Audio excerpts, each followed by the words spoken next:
जय हिंद दोस्तों, स्वागत है आप सभी का हमारे इस एक और नए महामैराथन क्लास में। तो आज के इस क्लास में हम क्लास 10वीं के काव्य खंड के चैप्टर 8 से लेकर चैप्टर 12 तक के सभी महत्वपूर्ण ऑब्जेक्टिव टाइप क्वेश्चन करने वाले हैं। तो आपका प्रश्न है जो कि चैप्टर नंबर 8 से हैं, एक वृक्ष की हत्या, जिसके लेखक हैं कुंवर नारायण जी। कौन? कुंवर नारायण जी।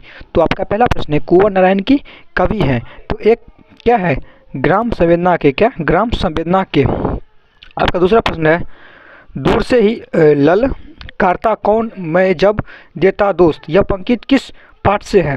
तो एक वृक्ष की हत्या से। कहाँ से? एक वृक्ष की हत्या से।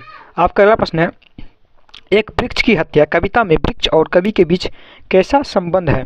तो मित्रता का। क्या? मित्रता का। आपका अगला प्रश्न है, कवि का और वृक्ष हमेशा कहाँ पर मिलता है? तो घर के दरवाजे पर। कहाँ पे? घर के दरवाजे पे। आपका अगला प्रश्न है, एक वृक्ष की हत्या कविता में कवि मनुष्य को क्या हो जाने से बचाना चाहता है? तो जंगल हो जाने से। क्या? जंगल हो जाने से।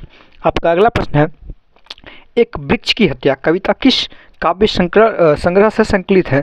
तो कहाँ से? दीपशिखा से और ग्राम्य से। अतः इसका आंसर होगा इन दोनों में से, ऑप्शन सी। आपका अगला प्रश्न है, एक वृक्ष की हत्या कविता में कवि शहर को किससे बचाने की बात करती हैं? तो क्या है? नाधिरों से।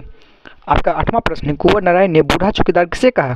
तो आपका अगला प्रश्न है, कुंवर नारायण की रचना है, तो कुंवर नारायण जी की रचना है चक्रव्यूह। कौन सी? चक्रव्यूह। आपका अगला प्रश्न है, धुआं हो जाने से किसे बचाता है? तो हवा। किसे? हवा को। आपका अगला प्रश्न है, कवि कुंवर नारायण ने घर लौटने पर किसे नहीं देखा? तो वृक्ष को। आपका अगला प्रश्न है, खाकी वर्दी में कौन हमेशा चौकन्ना रहता है? तो वृक्ष। कौन? वृक्ष। आपका अगला प्रश्न है, कुंवर नारायण का काव्य संग्रह है, तो कौन सा? आत्मजयी, चक्रव्यूह और परिवेश। अतः इसका राइट आंसर होगा ऑप्शन डी, इनमें से सभी। आपका अगला प्रश्न है, कवि को हमेशा घर के दरवाजे पर तैनात कौन मिलता था? तो कौन? बूढ़ा वृक्ष। आपका अगला प्रश्न है, दूर से कौन ललकारता है? तो कौन ललकारता था? वृक्ष का। आपका अगला प्रश्न है, कुंवर नारायण का जन्म कहाँ हुआ था? तो लखनऊ में। कहाँ पे? लखनऊ में। आपका अगला प्रश्न है, कुंवर नारायण का जन्म कब हुआ था? तो 19 सितंबर 1927 ईस्वी को। आपका अगला प्रश्न है, एक वृक्ष की हत्या है, तो किसका रचना है? तो कुंवर नारायण जी। किसके? कुंवर नारायण जी के। आपका अगला प्रश्न है, एक वृक्ष की हत्या किससे जुड़ी है? तो पेड़ पौधों से। कहाँ से? पेड़ पौधे, या अर्थात पर्यावरण से। कहाँ से? पर्यावरण से। आपका अगला प्रश्न है, आत्मजयी किसकी रचना है? तो कुंवर नारायण जी की। किसकी? कुंवर नारायण जी की। तो इस यहाँ चैप्टर 8 का सभी महत्वपूर्ण ऑब्जेक्टिव टाइप क्वेश्चन करा दिए हैं। तो चैप्टर अब 9 में आपके महत्वपूर्ण ऑब्जेक्टिव टाइप क्वेश्चन कराने वाले हैं। तो आपका पहला प्रश्न होगा, क्या है? हमारी नींद, जिसके लेखक हैं बीरेन डंगवाल जी। कौन? बीरेन डंगवाल जी। तो आपका पहला प्रश्न है, हमारी नींद कविता कहाँ से ली गई है? तो दृश्यचक्र में श्रेष्ठा से। कहाँ से? दृश्यचक्र में श्रेष्ठा से। आपका अगला प्रश्न है, क्या हमारी नींद कविता में किसका जीवन क्रम पूरा होने की बात कही गई है? तो मक्खी की। कहाँ की? मक्खी की। आपका अगला प्रश्न है, हमारी नींद कविता में नींद किसका प्रतीक है? तो आलस का। किसका? आलस का। आपका अगला प्रश्न है, गरीब बस्तियों में क्या है? तो धमाके से देवी जागरण। क्या? धमाके से देवी जागरण। आपका अगला प्रश्न है, वीरेन डंगवाल को किस कृति के लिए साहित्य अकादमी पुरस्कार मिलता है? तो दृश्यचक्र में शिष्टा। कहाँ से? दृश्यचक्र में शिष्टा के लिए। आपका अगला प्रश्न है, मेरी नींद के दौरान कुछ बढ़ गए थे, तो कुछ इंच जो थे वो पेड़ बढ़ गए थे। आपका अगला प्रश्न है, नींद के दरमियान कुछ इंच कौन बढ़ा? तो कौन बढ़ा था? पेड़। कौन सा? पेड़ बढ़ गया था कुछ इंच।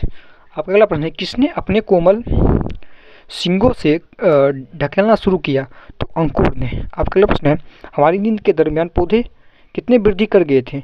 तो कुछ सूत। कितने? कुछ सूत। आपका अगला प्रश्न है, बीरेन डंगवाल का जन्म कब हुआ था? तो 5 अगस्त 1947 ईस्वी को। आपका अगला प्रश्न है, बीरेन डंगवाल का जन्म स्थान है, तो कहाँ है? कीर्तिनगर। कहाँ पे? कीर्तिनगर में। आपका अगला प्रश्न है, बीरेन डंगवाल की रचना है, तो हमारी नींद। क्या? हमारी नींद। आपका अगला प्रश्न है, हमारी नींद कविता किस कविता के संग्रह से लिया गया है?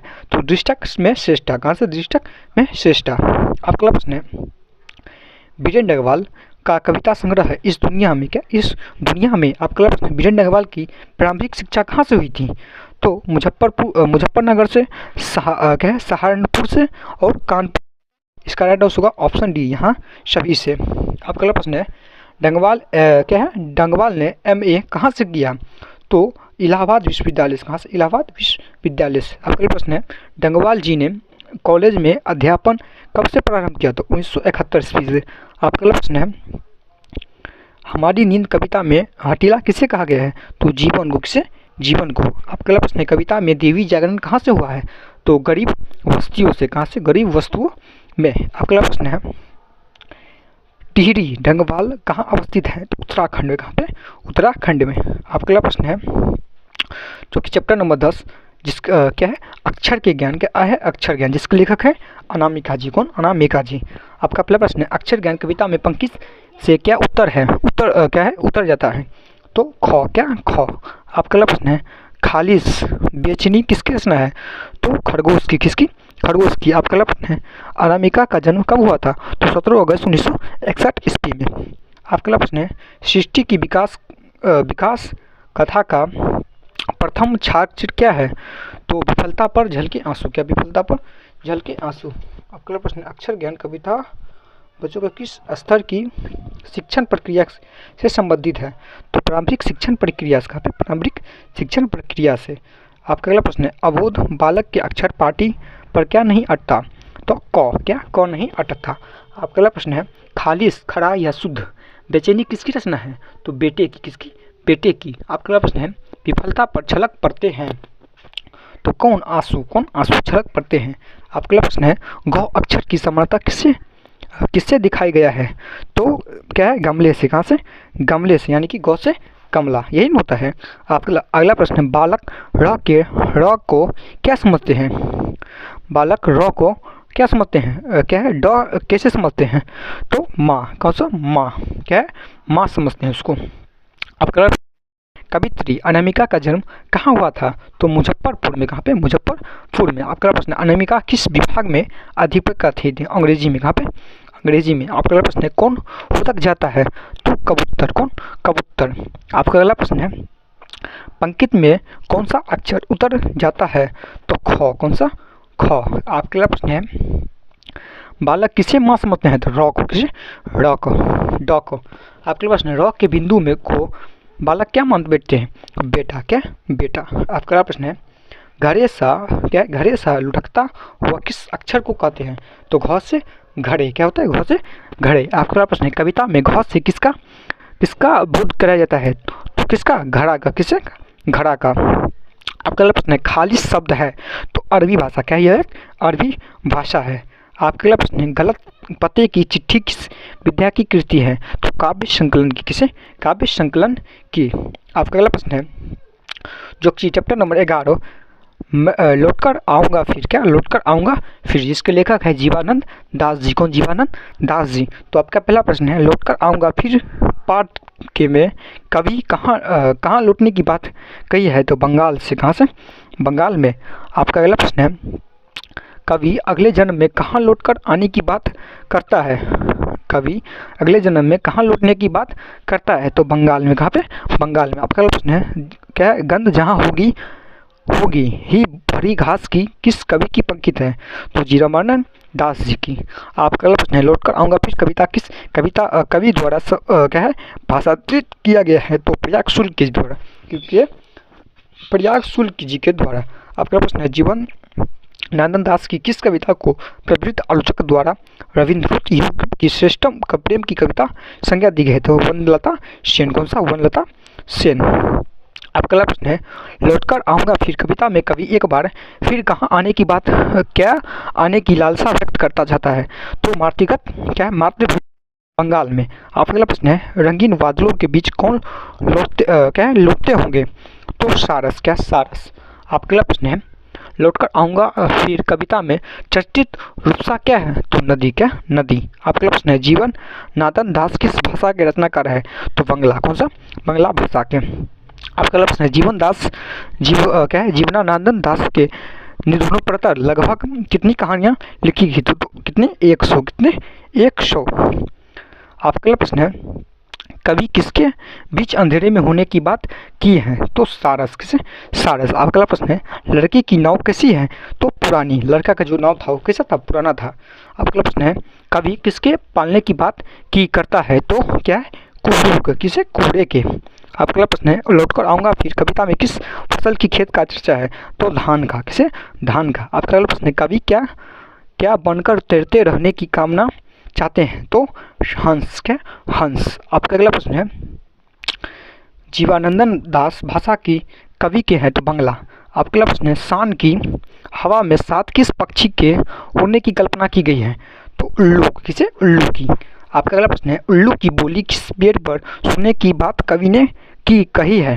तो कपास की। कौन से? कपास के वृक्ष पर। आपका अगला प्रश्न, जीवानंद दास का जन्म कब हुआ था? तो 1899 ईस्वी में। आपका अगला प्रश्न है, जीवानंद दास की रचना है? तो क्या है? जीवानंद दास की रचना है तो क्या है? झड़ा पालक। क्या? झड़ा पालक। आपका अगला प्रश्न है, जो कि आज के इस क्लास का लास्ट चैप्टर है, जो इस चैप्टर के हम 20 बहुत ही महत्वपूर्ण ऑब्जेक्टिव टाइप क्वेश्चन करेंगे। तो आपका पहला प्रश्न है, रेनर मारिया रिल्के किस भाषा के कवि थे? तो जर्मन भाषा। कहाँ के? जर्मन भाषा के। आपका अगला प्रश्न है, मेरे बिना तुम प्रभु कविता का हिंदी रूपांतर किसने किया था? तो धर्मवीर भारती जी ने। किसने? धर्मवीर भारती जी ने। आपका तीसरा प्रश्न है, किसे ईश्वर क्या है? किसे खोकर ईश्वर अपना अर्थ खो बैठता है?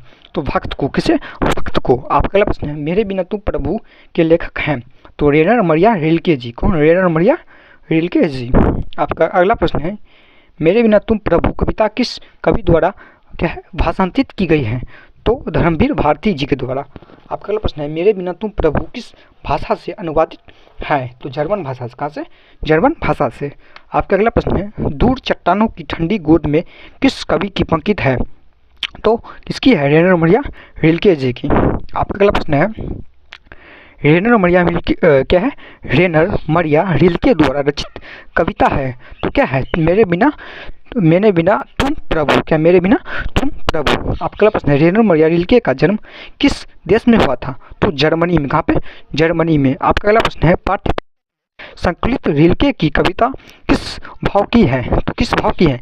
तो भक्ति भाव की।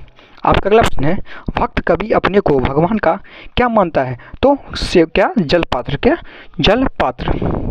आपका प्रश्न है, कवि क्या क्या सूखने की बात कहना चाहता था? तो मंदिरा। क्या? मंदिरा। आपके प्रश्न है, किसका शानदार लवाद गिर जाएगा? तो प्रभु का। किसे? प्रभु का। आपका प्रश्न है, कवि किसके स्वाधीन होने की बात करता है? तो मंदिरा का। किसे? मंदिरा की। आपका अगला प्रश्न है, रेनर के माता जी का क्या नाम था? तो सोफिया। क्या? सोफिया। आपका अगला प्रश्न है, भक्त रिल्के प्रभु में क्या कहना चाहते थे? तो प्रश्न पूछना चाहता था। क्या? प्रश्न। आपका अगला प्रश्न है, कौन अपना अर्थ खो बैठेगा? तो कौन? भगवान। कौन अपना अर्थ खो बैठेगा? तो भगवान। आपका अगला प्रश्न है, निर्वासित का अर्थ होता है? तो बेघर। क्या? बेघर। आपका अगला प्रश्न है, लवाद का शाब्दिक अर्थ है? तो चोंगा। क्या? चोंगा। आपका अगला प्रश्न है, कपोल का अर्थ होता है? तो गाल। क्या? गाल। तो आज के इस क्लास में हम चैप्टर 8 से लेकर चैप्टर 12 तक के सभी महत्वपूर्ण ऑब्जेक्टिव टाइप क्वेश्चन आप सभी को करा दिए हैं।